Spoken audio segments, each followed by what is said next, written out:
Nos encontramos en la tercera unidad del curso, Primeros Auxilios Psicológicos, primera instancia. Como ya lo hemos abordado en las unidades anteriores, se ha abordado un poco la conceptualización de qué es la crisis, de situaciones en término a nivel de afectación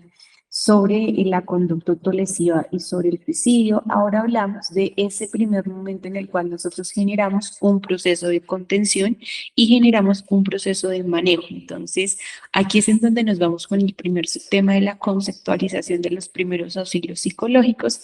teniendo en cuenta que muchas veces se confunde la terapia de atención en crisis con los primeros auxilios psicológicos. Debemos dar cuenta que los primeros auxilios psicológicos vienen siendo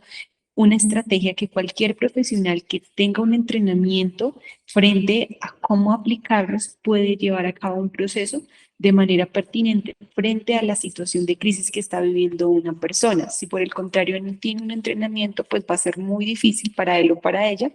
que pueda generar este proceso de manejo.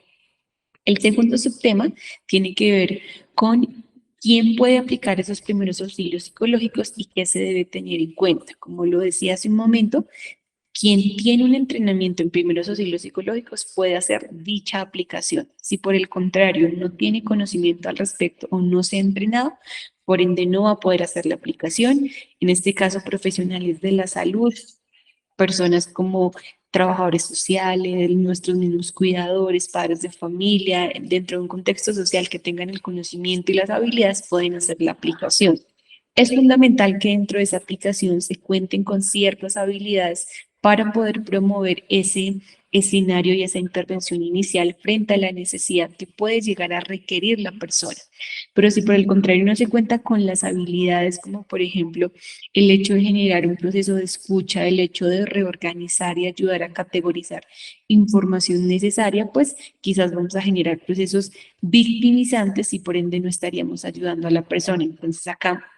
vamos a profundizar un poquito más sobre ello para generar esa claridad frente a la situación que se está manejando.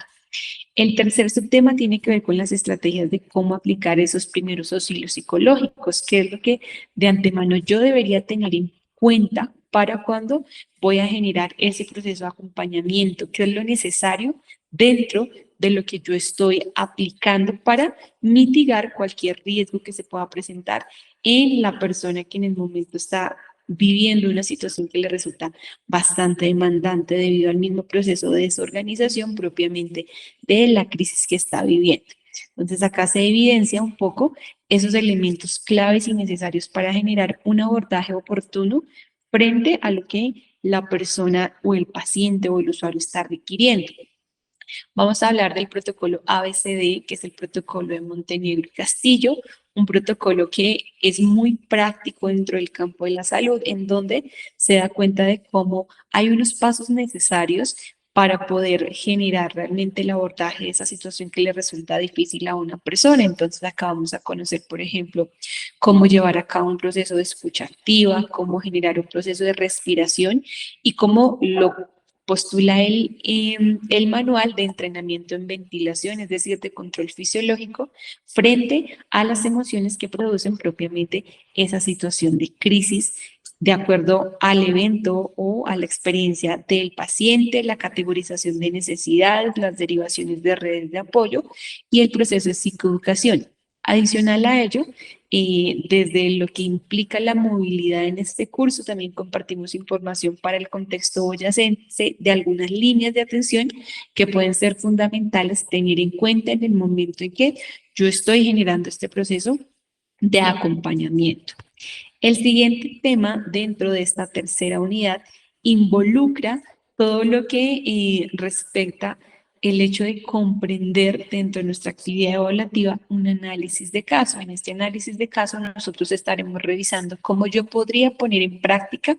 esos pasos de acuerdo al protocolo que anteriormente se comparte, es decir, cómo yo puedo entender cada una de las situaciones que se pueden presentar y de esta manera dar cuenta frente al manejo que yo le doy y cómo es una situación que se puede presentar en cualquier contexto en el cual yo me encuentre, ¿sí? No es únicamente bajo una situación controlada en términos de salud o salud mental, sino que es una situación que se presenta en términos cotidianos y yo debo aprender a manejar esa situación, por ende, El análisis de caso va a involucrar la comprensión de los pasos del protocolo anterior y del mismo modo encontrarán información a nivel de apoyo dentro de las temáticas que se están viendo alrededor de esta unidad.